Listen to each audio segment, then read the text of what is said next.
You're tuning into Black and White Sports on YouTube.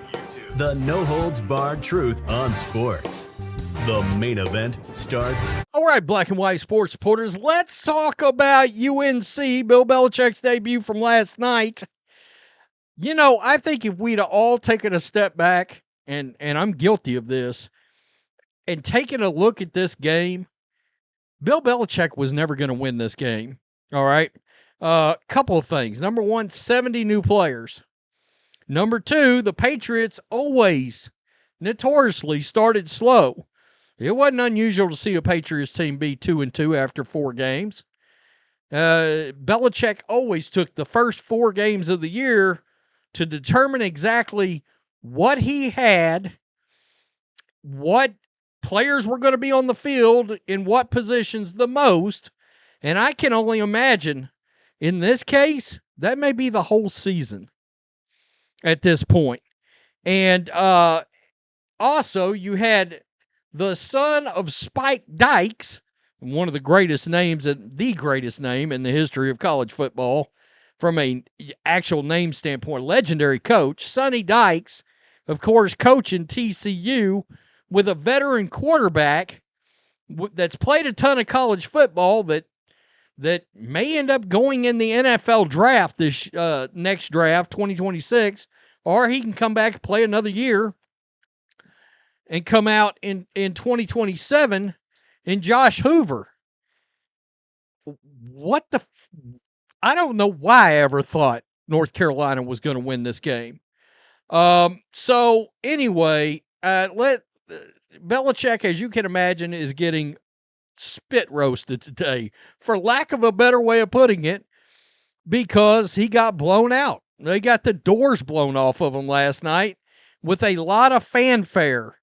First, let's start with this. How about Max Johnson throwing a touchdown coming back off of the Alex Smith leg injury? Okay, look at this.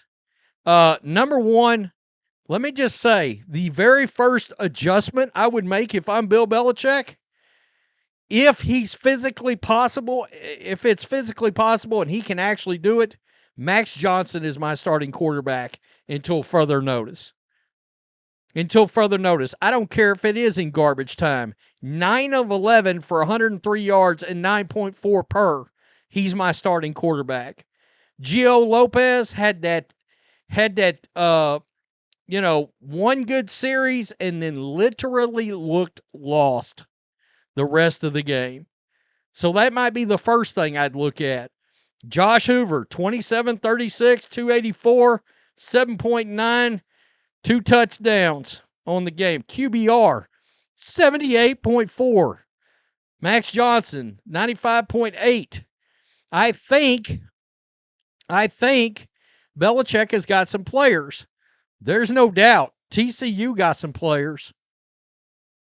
They got that running back from Jeff Traylor at UTSA, Barnes. He's a beast. 11 for 113, 10.3 yards per. Steve Belichick's going to get that cleaned up. He will get it cleaned up. Now, what does that mean?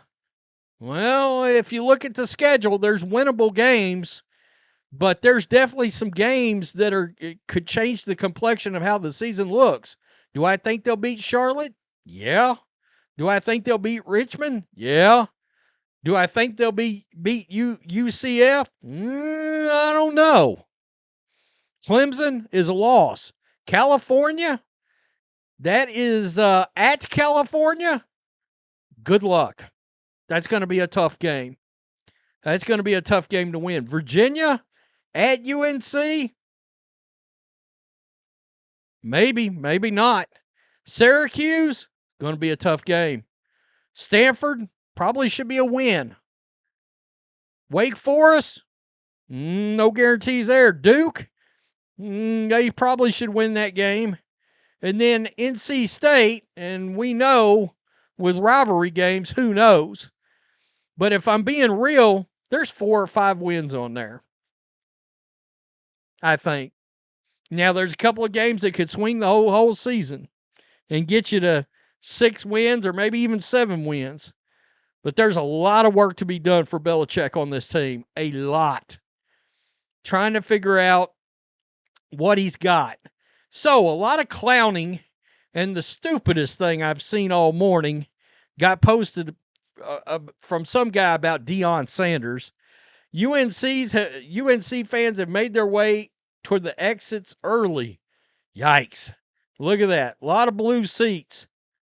Of course, Jordan and, everybody was there last night. Jordan, Randy Moss, Julius Peppers, Roy Williams. You got Kurt Herbstreit saying you're bad on camera, and he's saying he said you're bad.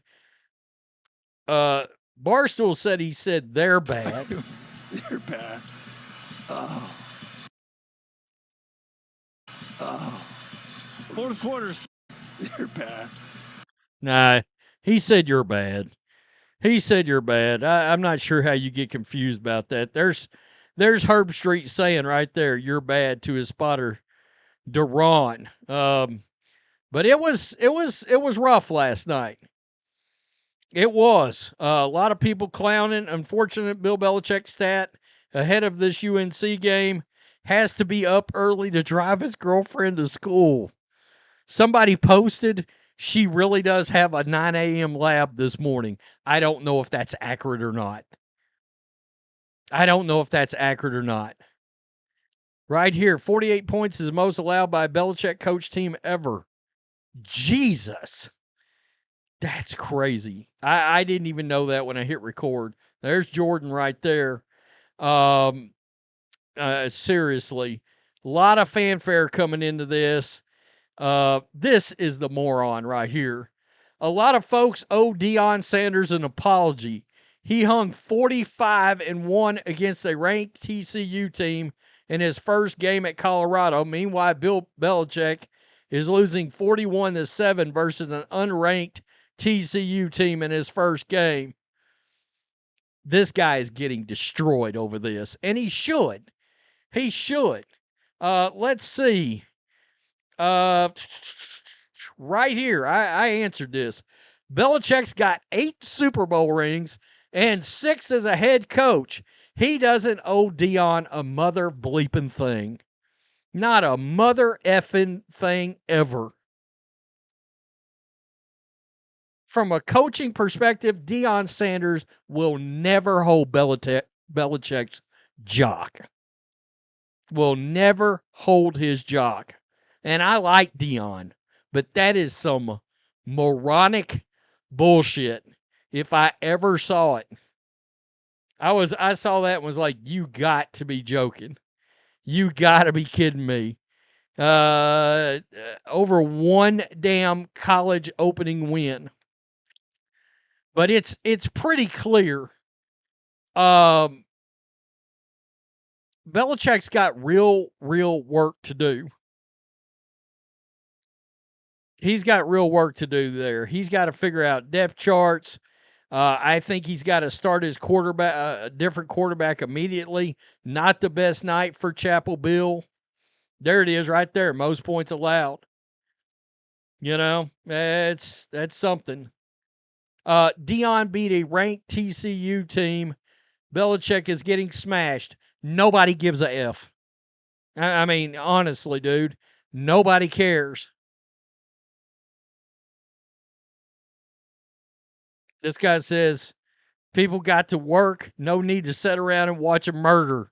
I mean, that's on the people leaving.